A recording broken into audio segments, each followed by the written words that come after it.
What's up, everybody? Hope everybody's having a wonderful day. Just back in from my trip to Angeles, which almost ended in disaster, but not completely. Everything's gonna be fine. I'm making this video because I've been here in the Philippines now, living here for almost 8 months. And I kind of want to give you guys that are thinking of moving here either on a semi-permanent or permanent basis, especially if you're thinking of retiring here. I want to give you some things to think about. I want to give you some information. I want to provide you with some stuff that I didn't know when I got here that I know now. And hopefully this video will help you make a better, well-informed decision on whether or not the Philippines should be your country of choice. It is of my belief that this country is not for everyone, just like America is not for everyone.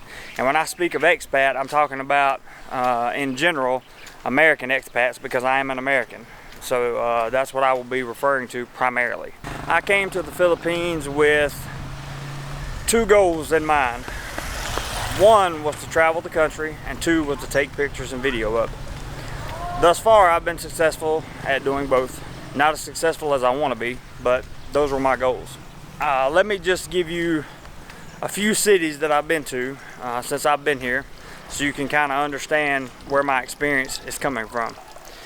I lived in Cebu, which is, I believe, the 2nd largest city in the Philippines for the first 4 months I was here, and I have lived provincially or rurally for the remaining 4 months that I have been here. In addition to Cebu, I have been to Manila, Lapu-Lapu, the island of Mactan, the city of Angeles, Olongapo, Subic Bay, Baguio, which is a wonderful mountain town. It's beautiful up there. Solano, Bayambang, Cabachuan, Tarlac, San Jose, Santa Fe, Bambang, and there's probably 20 more that I passed through or shook somebody's hand in that I can't name right off the top of my head or on my cell phone. I actually have some notes for this video because I want to make sure that you guys get some good information. The opinions expressed in this video are just that. They're my opinions, but they are solely based entirely on my personal experience. I'm not going to tell you anything I haven't lived through. I'm not going to give you subjective information unless I tell you it's subjective information. Otherwise, consider it my personal experience, and that's it. Let me begin by saying, first and foremost, if you are thinking of coming to the Philippines to live or retire or stay here semi-permanently, the first thing you need to do is come for at least a month. That's my personal opinion. Why do I tell you that? Because I came for 1 week. I stayed in one city, that was Cebu, and I loved it. I was hooked on it. I had no experience in the provincial areas or in any other part of the country except Cebu. So I came thinking that life was going to be grand and everybody was great and everything was going to be wonderful. And for the most part, it has been a very good experience. It's certainly been a learning experience like none other. Not only about myself, but about others and about how to deal with life in general, particularly about how to deal with life when you're 9,000 miles away from home. And frankly, some of the people don't want you to be here. The majority of the people do, but some of them don't. And those that don't will let you know it. So my suggestion on coming a month is to do this. Stay in a big city and stay in a provincial location. Do your research. YouTube is a good tool to do that.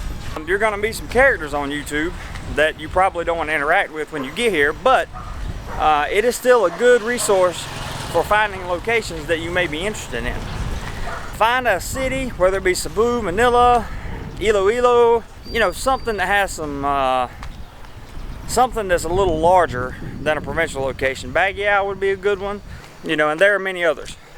So find a city and stay 2 weeks in the city, and then find a provincial location and stay in the province. And see which one fits your needs or your lifestyle better. See which one you like better, because you may be surprised. If you live in a big city in the States or wherever you're from, you may be surprised. The provincial location here may be the thing for you. because it's much calmer. It's very civilized. Usually the people are very, very friendly. The food is outstanding. It's very healthy to live here because everything, for the most part, I mean, you can go to the grocery store and get, you know, whatever you want, but for the most part, the food here is locally grown. It's you know, organically prepared. The people here know how to cook, they know how to clean, they really know how to take care of life in general. They know how to do it on the bare minimum. So stay here for a month so you can get a good feel for what this country is really like. And you're still not going to get everything you need in a month. It is going to be far more beneficial to you to stay here as long as possible than to come for a short stay and make a decision, I assure you.